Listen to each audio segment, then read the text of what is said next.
Assalamualaikum warahmatullahi wabarakatuh. Saya Paulandari dengan NIM 1714119 dari kelas Ekonomi Syariah A semester 6. Baiklah, saya di sini akan menjawab beberapa pertanyaan ujian akhir semester manajemen perbankan. Pertanyaan yang pertama, jelaskan mengenai prinsip penilaian pemberian kredit dengan analisa 5C, 7P, serta studi kelayakannya. Jawabannya, prinsip pemberian kredit dengan analisa 5C itu yang pertama, prinsip karakter. Prinsip karakter ini intinya adalah menilai calon nasabah apakah baik dipercaya dalam menjalani bank. Prinsip yang kedua yaitu capacity. Prinsip ini adalah prinsip di mana nasabah dari kemampuan nasabah dalam menjalankan keuangan yang ada pada usaha yang dimilikinya, di mana prinsip ini menilai akan kemampuan membayar kredit nasabah bank. Yang ketiga itu prinsip kapital. Prinsip kapital ini berkaitan akan kondisi aset dan kekayaan yang dimiliki khususnya nasabah yang mempunyai usaha. Yang keempat itu prinsip kolateral. Prinsip yang keempat ini perlu diperhatikan bagi para nasabah ketika mereka tidak dapat memenuhi kewajibannya dalam mengembalikan pinjaman dari pihak bank. Yang kelima itu prinsip condition. Prinsip ini dipengaruhi oleh faktor di luar dari pihak bank maupun nasabah, di mana usaha yang dijalankan oleh nasabah sangat tergantung pada kondisi perekonomian, baik mikro maupun makro. Sedangkan pihak bank menghadapi permasalahan yang sama, maka penting adanya untuk memperlancar komunikasi antara nasabah dengan bank. Prinsip pemberian kredit 7P. Selain prinsip 5C, prinsip lainnya yang digunakan oleh lembaga keuangan dalam memberikan kredit adalah prinsip 7P. Dalam prinsip ini terdapat 7 kriteria yang harus dipenuhi, yaitu yang pertama, personality. Kriteria pertama ini adalah personality, yaitu kepribadian dari calon peminjam yang mengajukan kreditnya. Karakter ini hampir sama dengan kriteria karakter dari prinsip 5C yang telah dijelaskan sebelumnya, di mana melihat bagaimana keseluruhan kepribadian nasabah mencakup sikap keperilakunya sehari-hari. Yang kedua itu prinsip party. Prinsip party ini di mana calon peminjam dimasukkan ke dalam beberapa golongan yang berkaitan dengan kondisi keuangan. Biasanya pihak bank mengklarifikasi nasabah berdasarkan modal yang dimiliki, kepribadian, loyalitas, dan lain sebagainya. Prinsip yang ketiga itu purpose. Kriteria yang ketiga ini adalah purpose, yaitu apa tujuan dari calon peminjam dalam mengajukan kreditnya kepada lembaga keuangan.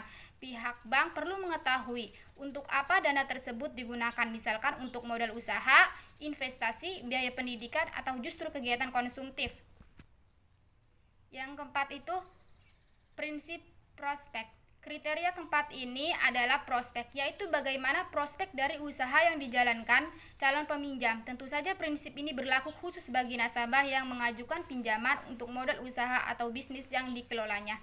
Yang kelima itu prinsip payment. Masih berkaitan dengan kriteria sebelumnya, kriteria kelima ini juga bertujuan mengukur bagaimana kemampuan bayar dari calon peminjam. Prinsip payment dilihat dari sumber pendapatan nasabah, kelancaran usaha yang dijalankan, hingga prospek dari usaha tersebut. Yang keenam itu prinsip profitability.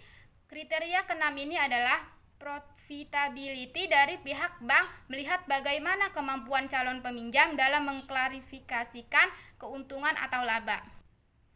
Yang ketujuh itu prinsip protection. Tidak jauh berbeda dengan kriteria kolateral pada prinsip 5C. Kriteria protection ini juga mengacu pada jaminan yang dapat diberikan oleh calon peminjam.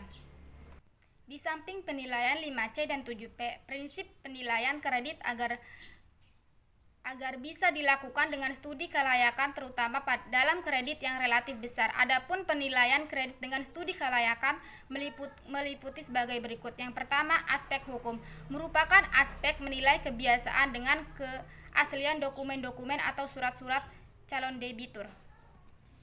Yang kedua itu aspek pasar dan pemasaran, yaitu aspek untuk menilai prospek usaha nasabah sekarang dan di masa yang akan datang. Yang ketiga, aspek keuangan. Aspek ini merupakan aspek untuk menilai kemampuan calon nasabah dalam membiayai dan mengelola usahanya.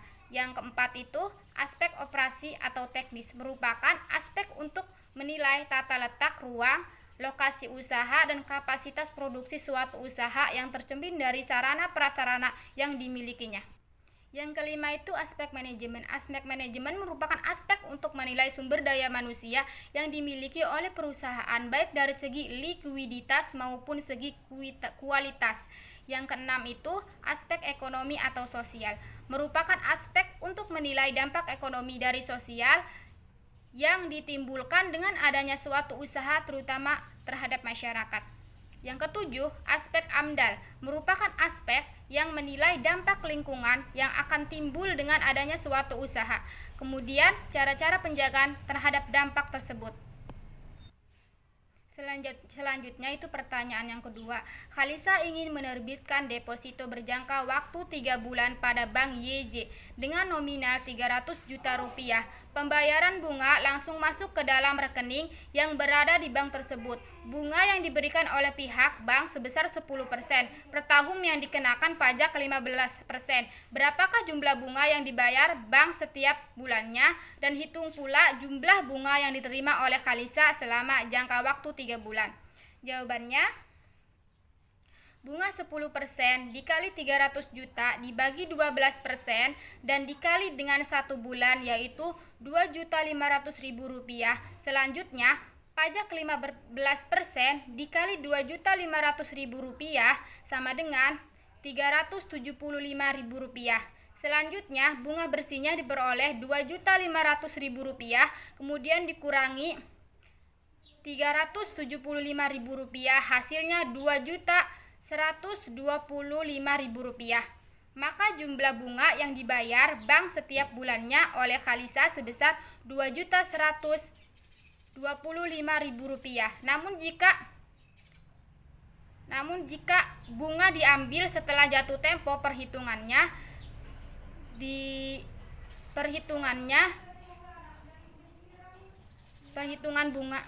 perhitungan bunga 10% dikali 300 juta dibagi 12% dikali 3 bulan, yaitu 7.500.000 rupiah.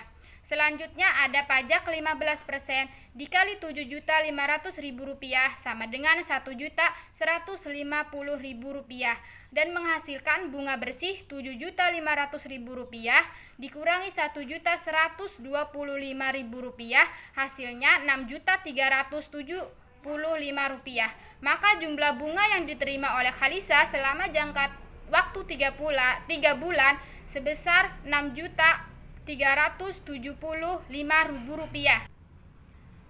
Soal yang ketiga yaitu jelaskan tujuan umum dari manajemen pemasaran bank dan jelaskan mengenai konsep-konsep pemasaran. Tujuan pemasaran bank secara umum adalah untuk yang pertama, memaksimalkan konsumsi atau dengan kata lain memudahkan dan merangsang konsumsi sehingga dapat menarik nasabah untuk membeli produk yang ditawarkan bank. Yang kedua, memaksimalkan keputusan pelanggan melalui berbagai pelayanan yang diinginkan nasabah. Yang ketiga, memaksimumkan pilihan ragam produk. Yang keempat, memaksimumkan mutu hidup dengan cara memberikan berbagai kemudahan kepada masyarakat, kepada nasabah dalam menciptakan iklim yang efisien. Ada 5 konsep dalam pemasaran, di mana setiap konsep dapat dijadikan dasar pemasaran oleh masing-masing perusahaan, yang pertama, konsep produksi merupakan konsep yang menekankan pada volume produk yang sebesar-besarnya. Yang kedua, konsep produk. Konsep ini meyakini bahwa konsumen akan mengenai produk yang menukarkan mutu dan kerja yang paling baik serta keistimewaan yang mencolok. Yang ketiga itu konsep penjualan. Dalam konsep ini kegiatan pemasaran ditekankan lebih agresif melalui usaha-usaha promosi yang gencar. Yang keempat, konsep pemasaran. Konsep ini menyatakan bahwa tugas perusahaan adalah untuk menentukan kebutuhan, keinginan, dan minat pasar sasaran dan memberikan kepuasan yang diinginkan secara lebih efisien. Yang kelima itu konsep pemasaran kemasyarakatan. Merupakan konsep yang bersifat kemasyarakatan. Konsep ini menekankan kepada penentuan kebutuhan, keinginan, dan minat para sasaran, dan memberikan kepuasan sehingga memberikan kesejahteraan kepada masyarakat. Baiklah, cukup sekian. Saya sudah selesai menjawab pertanyaan ujian akhir semester manajemen perbankan. Saya akhiri. Wassalamualaikum warahmatullahi wabarakatuh.